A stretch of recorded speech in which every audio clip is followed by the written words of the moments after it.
How's it going, everybody? Today's video, we're going to be talking about gems. That's right, the premium resource in Raid Shadow Legends. I wanted to make a video talking about skills or even talking about masteries, but I feel like gems takes precedence. Even though you can make mistakes with your skills and use the wrong books on the wrong characters, gems seems to be a source of stagnation or snowball in your account, especially in the early game where we have a lot of big sources of gems coming in.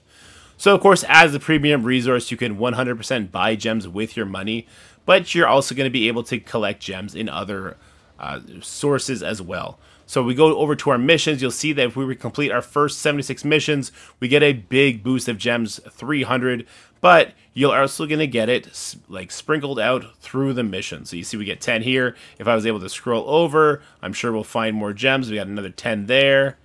We got 10 here, and that's kind of the moral of the story for Raid Shadow Legends. You're getting gems sprinkled on you. Now, I've already completed my dailies, but I got some screenshots from a friend that I'll show up here. But as you can see, on my advanced, I do have 2 gem missions left. Yes, so best 3 faction war stages without losing a champion, and win 30 materials in the classic arena battle. So there are sources of gems here as well. If we go over to events, we're going to have a source of gem there, the Dungeon Divers event.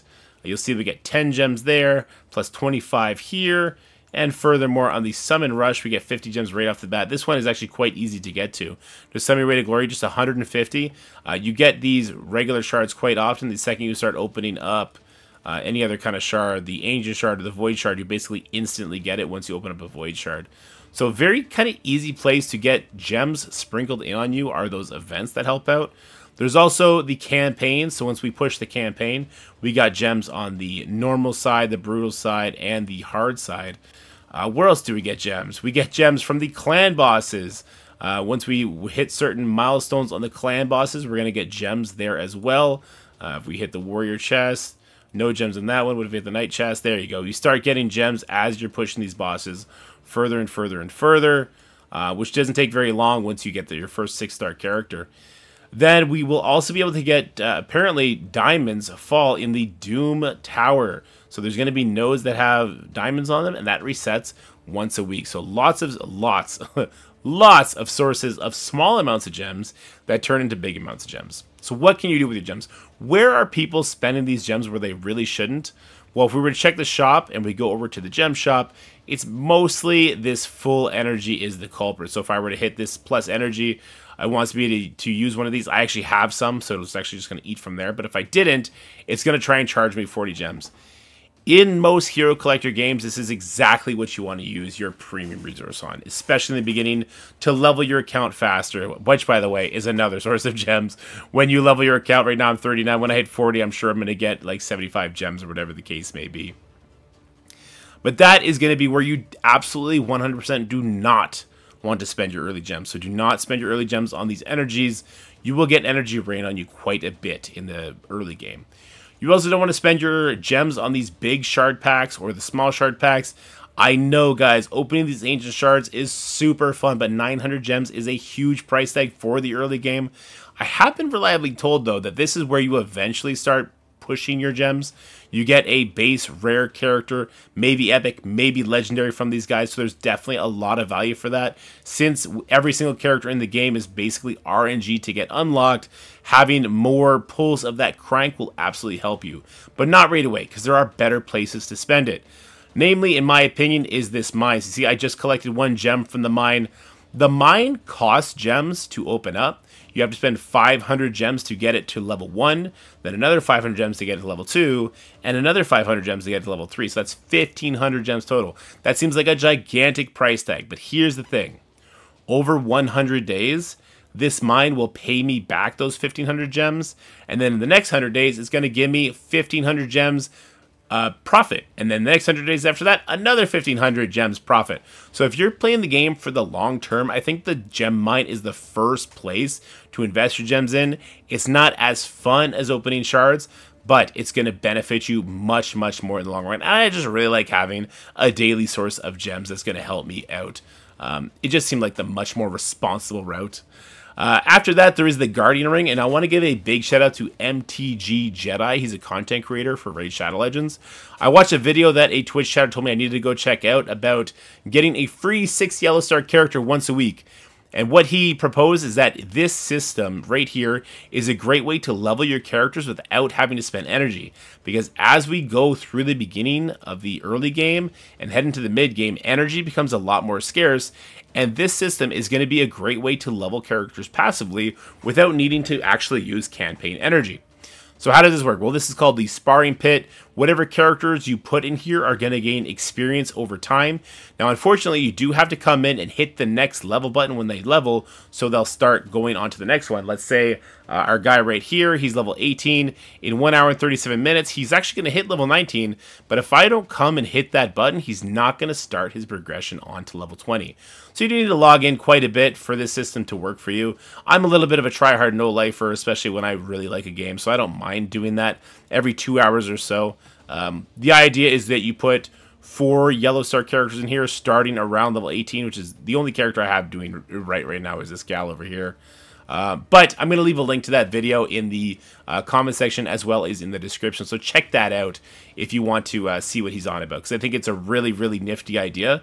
Saving campaign energy is huge. But we're talking about gems right now. So this is going to be gem costly, though. So this first slot you get for free. The second, third, fourth, and fifth slots all cost 300 gems simply to unlock.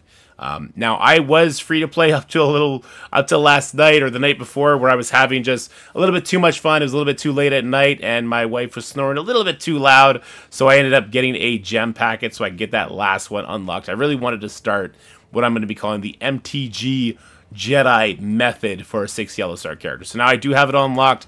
I have no idea how much the upgrade benefits us. I don't know if I'm going to be putting the 350 gems in there. It would simply mean you got to log in more often. And unless you can do all of them at once, then you're like, the rhythm of when you need to log in per character is going to be off. So I don't know if I care to do that. But we'll see. I'm very interested in this method. Getting a 6 yellow star character once a week just by logging in every 2.5 hours or so seems kind of worth it to me, because I'm really enjoying the game. But other ways you can spend your gems that I think are very beneficial in the early game, this was put onto me by a friend of the channel, Rorix, is in your masteries. So El Hain I have, she was my first 6 yellow star character. I right away got her up to 6 Ascended stars, but she still wasn't performing the way I wanted her to, especially in the clan boss area. But now I have her masteries, and I was able to get this Giant Slayer, so we are able to do 3% of target's max HP when attacking bosses. Now, that's a clan boss. That is a huge bunch of damage. Now, here is the comparison of your allies attacking with this Giant Slayer buff and 4 allies of Archael attacking without it. I think you can see a little bit of a difference there. But how much gems does that cost you? It is not cheap. So if I go on over to Deacon and we look at his masteries, if I were to try and equip one on him, I do not have the resources, so I would hit Get All Scrolls, and it would cost me 800 gems. Now, the benefit of this is this 800 gems will give me everything I need. So I do not need to do the later, harder levels of the Minotaur where you can actually farm for these masteries. I simply need to spend the 800 gems, and I'm able to bypass it all, get that Giant Slayer, and start progressing on clan bosses and just bosses in general much easier. You can see I haven't even beaten stage 95 to be able to get those final scrolls yet. And even when you do, it is a long grind to get those masteries up. I don't think you do that for every single character. I think you do that for your first 6 yellow star character, maybe your second 6 yellow star character as well, so you have 2 clan bosses just absolutely beating it down. But after that, then we do start heading into the mid-game stuff. We start using it on that full energy. We start getting those big shard packs. But now we're collecting levels from the Guardian Ring. We're collecting 15 gems daily from the mine. We have a clan boss killer. And now it's more responsible to be getting those gems, getting that energy, pushing other avenues in the game. Now we're snowballing. We're not stagnant. If we didn't have the mine unlocked at all, that's a whole source of future gems that we just wouldn't be getting. If we didn't do our Guardian Ring, those are levels that we're just leaving on the table. Instead, we're having to use an exorbitant amount of experience that we're getting through using our gems anyway, instead of just doing it passively. It seems like that's a responsible thing to do. So those are my recommendations, guys. Upgrade your mine all the way to 3. if you're going to be playing the game for at least 200 days. Actually, if you're going to play the game for at least 100 days, then it at least evens out. After that, I do think the next move is to put your masteries on your first 6 yellow star character. If you don't have the character to 6 yellow stars yet, don't bother, because you can't get Giant Slayer until there's 6 yellow stars. But when you do, have those 800 gems ready, and then finally get your Guardian Ring completely unlocked. I will test this. I will try and see if I can save up whatever this is. What is this? 700, 1400, 1,750. I will try to save up 1,750 gems, upgrade them all at once, and see if it is a reasonable amount of logging in. Maybe go all the way to 3. We'll see how that goes, because I really like these 6 yellow star characters. Seems to really open them up, make them really, really impactful. And then we're going to start buying energy. This is going to help us compete better in events. This is going to help us get characters, because you do only get characters RNG, right? And these ancient shards are really nice with rare, epic, and legendary characters. I have gotten my fair share of epic characters, having only opened about 12 or so of those. I was able to get a lure from one, which was amazing. I was able to get Thylisi from one, which was okay. Allure was amazing. she's a great speed manipulation character. Maybe we should start making character spotlight videos when we unlock really fun ones. She's helped out quite a bit on bosses already. But anyway, guys, that is my experience with gems right now. I think it's very important to spend your gems responsibly in the beginning of the game so you can have a lot of fun once you're established. Let me know what you guys feel about this. If you're a veteran player and you completely disagree with me, let me know in the comment section below. I'm always open to new opinions and to learning and bettering myself and being able to give better advice out to those who catch the channel. But if you did like what you hear, make sure you like, share, subscribe this channel with your friends. We are trying to grow in the Raid Shadow Legends community. I think it's a really cool community. The people that have jumped on Twitch and on YouTube have been super helpful, super nice, and the game is like a lot of fun. I didn't think the game would be this fun. It is a lot of fun.